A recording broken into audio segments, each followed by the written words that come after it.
बिस्मिल्लाहिर्रहमानिर्रहीम। सजाद अहमद की तरफ से सबको सलाम पहुँचे। इस वीडियो में हम देखेंगे इंफॉर्मेशन टेक्नोलॉजी जो बुक है उसका लेक्चर नंबर 21 जो कि चैप्टर नंबर 5 है। इस वीडियो में जो टॉपिक हम कवर करेंगे वो है स्टोरेज के बाद मेमोरी और मेमोरी के बाद स्टोरेज यूनिट्स कौन कौन से इस्तेमाल होते हैं डाटा को स्टोर करने के लिए, लेवल ऑफ स्टोरेज क्या है, फिर difference between memory and storage. चलें स्टार्ट करते हैं।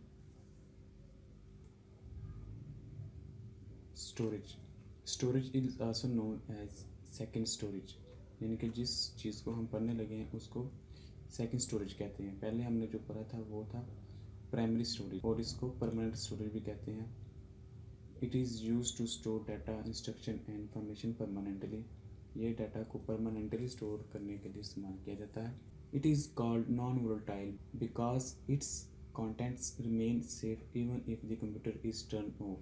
यानी कि इसके अंदर जो भी मवाद या कॉन्टैक्ट या डाटा होता है वो लाइट चले जाने पर भी मौजूद होता है। जो मैंने पहले रैम पर आता उसके अंदर जो भी डाटा होता था वो लाइट चले जाने पे, टर्न ऑफ होने पे सारा डाटा लूज़ हो जाता था। जैसे फ़र्ज़ करें हम कोई वीडियो देख रहे हैं तो वो रैम में मौजूद है, वो रैम से लोड होके आ रही है, तो जैसे लाइट ऑफ होती थी वो वीडियो बाद में वहाँ से नहीं चलती थी, वो कंप्यूटर बंद हो जाता था।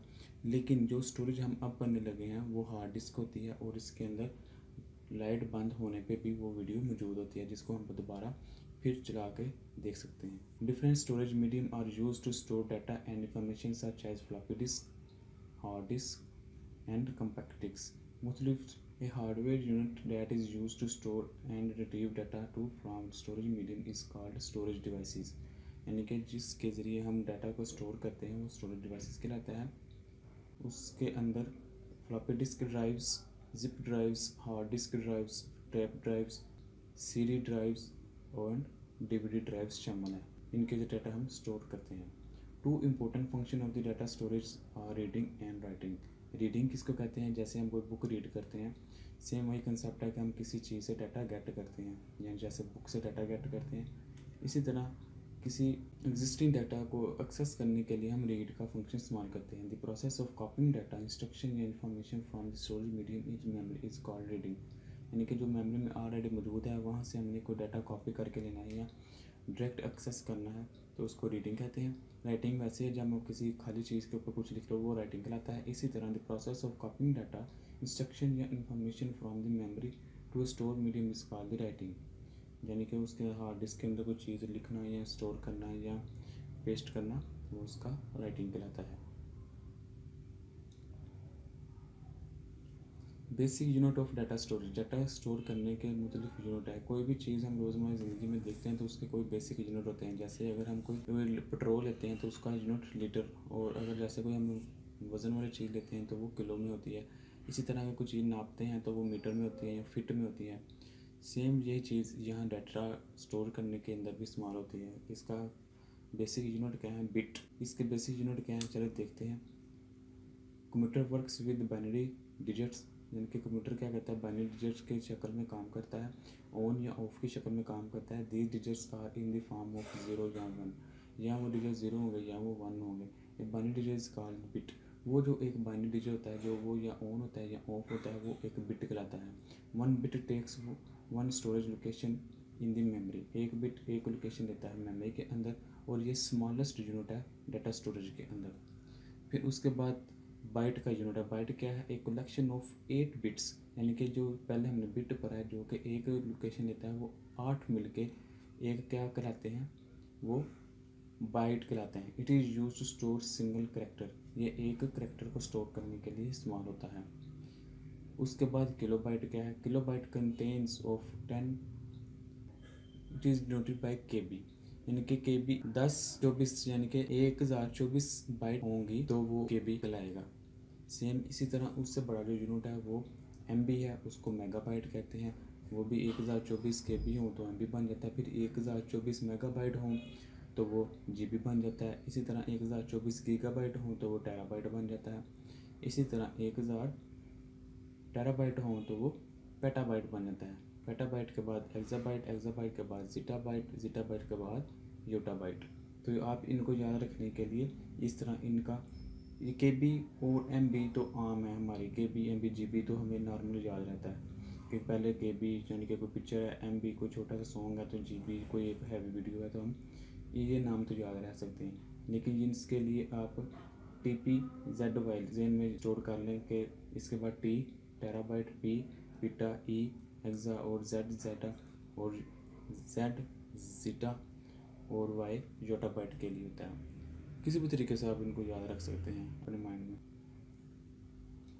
लेवल ऑफ स्टोरेज हायरार्की, किस तरह स्टोरेज किया जा सकता है या करते हैं। 3 levels of storage hierarchy are, 3 level हैं डाटा को स्टोर करने के लिए। पहला है ऑनलाइन स्टोरेज, दूसरा है नियर ऑनलाइन स्टोरेज और तीसरा है ऑफलाइन स्टोरेज। ऑनलाइन स्टोरेज क्या है? It is directly available such at hard disk, यानी कि ये आपको डायरेक्ट अवेलेबल है। जैसे कोई भी कंप्यूटर आप इस्तेमाल करते हैं या PC या लैपटॉप कोई भी चीज़ इस्तेमाल करते हैं तो वो आपके डायरेक्ट एक्सेस में है। कोई थर्ड पार्टी से आपको इंस्ट्रक्शन नहीं लेनी पड़ती, ना किसी के पास जाना पड़ता है। जो डायरेक्ट आपके पास अवेलेबल है उसको हम ऑनलाइन कह देते हैं। It requires no special action to use part of the enabled. Near online storage यानी कि ये भी हमें डायरेक्ट ऑनलाइन एक्सेस होती है, लेकिन इसके लिए कुछ ना कुछ एक्शन करने पड़ते हैं। इसके एग्जांपल देख लेते हैं। It is not directly available but can be made available by simple action such as insert a disk. जैसे कोई हम वीडियो की कोई डिस्क लेके आते हैं तो वो भी हमारे पास एक्सेस है, डायरेक्ट एक्सेस है, लेकिन तब तक वो हमें नहीं डाटा इनेबल होगा जब तक हम उसको कंप्यूटर के अंदर इंसर्ट नहीं कर देते या सिस्टम के अंदर इंसर्ट नहीं करते, तब तक वो उसके अंदर जो CD के अंदर डाटा वो हमें नहीं मिल सकता। इस तरह ऑफलाइन स्टोरेज क्या है? It is also called the tertiary storage या आर्काइवल स्टोरेज।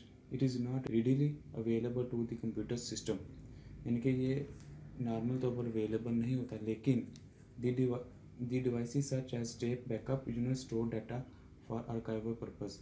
तो ये सिर्फ तब इस्तेमाल करते हैं जब हमने कोई पीछे बैकअप रखा हो, कोई स्टोर रखा हो। किसी भी बड़ी ऑर्गेनाइज के अंदर डाटा को बैकअप के तौर पर भी इस्तेमाल किया जाता है, यानी कि उनको स्टोर किया जाता है बैकअप के तौर पर ताकि बाद में इस्तेमाल किया जा सके। तो वो हमारा ऑफलाइन होता है, यानी कि डायरेक्ट एक्सेस नहीं होती, लेकिन वो डाटा मौजूद होता है, लेकिन हम उसको ज़रूरत पड़ने पर एक्सेस कर सकते हैं। Difference between memory and storage, memory और स्टोरेज के दरमियान डिफरेंस क्या है? आप इस चीज़ को रियल लाइफ में देखने के लिए आप ये समझिए, अगर बाज़ार के अंदर कोई एक छोटी सी दुकान है बहुत ज़्यादा चलती है, तो उसके अंदर क्या है, सामान पड़ा हुआ है, वो किसी भी गाहक को डायरेक्ट एक्सेस है उसको, तो वो दुकान है, और जो उस दुकान का सामान वगैरह पड़ा है वो पीछे एक गोदाम में पड़ा हुआ है। तो दुकानदार क्या करता है, बार बार हर चीज़ वो अपने गोदाम से लेके आके अपनी दुकान पर रखता है और दुकान से फिर अपने कस्टमर को देता है, या जो भी उसको रिक्वायर करता है वो उसको देता है। तो स्टोरेज मेमोरी आप समझ लें कि दुकान है जो कि डायरेक्ट एक्सेस करती है, और स्टोरेज जो पीछे है वो एक गोदाम है। इनके गोदाम के अंदर फ़र्ज़ करें, इसको अगर रियल लाइफ से साथ अटैच करें तो फ़र्ज़ करें गोदाम के अंदर 50 मूवीज़ पड़ी हुई है, यानी कि स्टोरेज के अंदर 50 मूवी पड़ी हुई है। तो यहाँ एक कस्टमर आता है तो वो कहता है मुझे एक 5 नंबर मूवी चाहिए, तो वो 5 नंबर मूवी उठ के इधर आ जाएगी, लोड हो जाएगी। तो अब जो वो मूवी कंप्यूटर के पे देखना चाहता है वो यहाँ से लोड होकर चल सके उसको शो करवा देगा, यानी कि दुकानदार उसको वो आइटम यहाँ से देगा। सेम यही चीज़ कि मेमोरी इज़ वोलेटाइल। तो एक कोई चीज़ समझ लें, फ़र्ज़ करें दुकान पे कोई हादसा हो जाता है, जैसे कंप्यूटर के साथ कोई हादसा होता है तो वो रैम के अंदर जो भी डाटा मौजूद होता है वो फ्लैश हो जाता है, यानी कि यानी कि जैसे कंप्यूटर डेड होता है, डेड मतलब लाइट चली जाती है, कंप्यूटर मर जाता है, डेड हो जाती है, या कोई आफत आ जाता है कंप्यूटर के ऊपर, तो वो जो रैम में डाटा होता है वो डेड हो जाता है सब कुछ। तो सेम ये चीज़ है, जो भी फ़र्ज़ करें कोई दुकान के ऊपर कोई ऐसी आफत आती है, अल्लाह ना करे कुछ ऐसा हो जाता है, तो सबसे पहले क्या होगा, दुकान के अंदर जो कुछ भी होगा हर चीज़ डेड हो जाएगी, लेकिन गोदाम के अंदर जो चीज़ पड़ी है उसका उसके साथ कोई ताल्लुक नहीं होगा, वो हर चीज़ वैसे की वैसे ही सेफ पड़ी रहेगी। तो इस एग्जांपल को आप रियल लाइफ में समझें तो इसको इसके साथ अटैच करने की कोशिश करें कि मेमोरी जो है वो दुकान है, स्टोरेज जो है वो गोदाम है। तो मेमोरी इज़ वोलेटाइल, तो यानी कि दुकान के ऊपर अगर कुछ हुआ तो दुकान डेड। तो इसी तरह मेमोरी जो है उसको कोई अगर कुछ होता है, लाइट डिम होती है या लाइट बंद हो जाती है, तो वो सब कुछ ख़त्म, यानी कि ये वोलेटाइल है। और स्टोरेज इज़ नॉन वोलेटाइल। तो स्टोरेज यानी कि जो कुछ गोदाम है उसको कोई फ़र्क नहीं पड़ेगा। इसी तरह जो स्टोरेज है जिसके अंदर मूवीज़ हैं, हार्ड डिस्क है, वो लाइट चली भी जाएगी तो उसको कोई फ़र्क नहीं पड़ेगा। दुकान के ऊपर कुछ आफत आ भी गई तो स्टोरेज गोदाम को कोई फ़र्क नहीं पड़ेगा। इसी तरह it is faster than storage, यानी कि गोदाम से ये दुकान जो होती है ये फास्ट होती है, क्योंकि छोटी सी जगह होती है और हर चीज़ एक्सेसिबल होती है। दुकानदार कभी अपनी दाईं तरफ से अपनी बाईं तरफ से आगे पीछे घूम के फटाफट चीज़ें लोगों को दे रहा होता है, तो ये यहाँ फास्ट वर्किंग हो रही होती है। लेकिन जो गोदाम है it is slow than memory.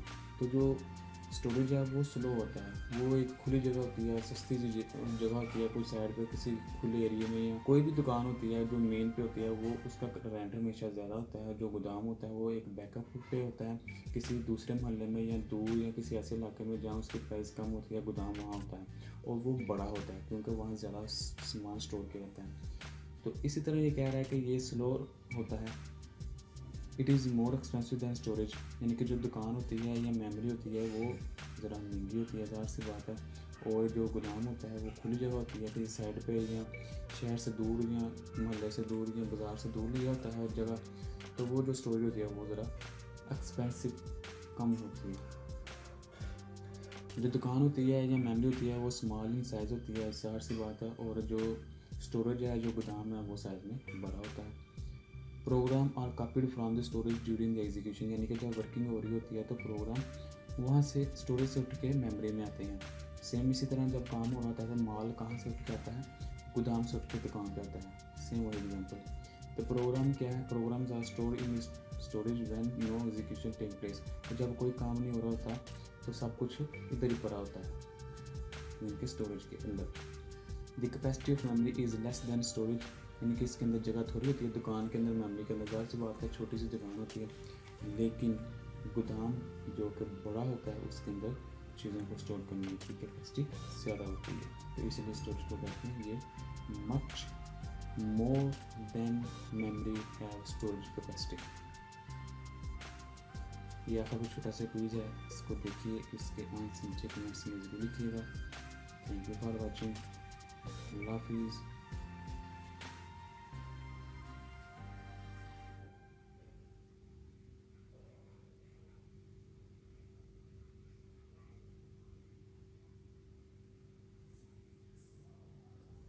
अगर कोई क्वेश्चन है कंप्यूटर साइंस के मतलब वो पूछे, दिए गए क्विज़ के आंसर कमेंट्स करें, चैनल को सब्सक्राइब करें और इस वीडियो को अपनी क्लास वालों के साथ शेयर करें।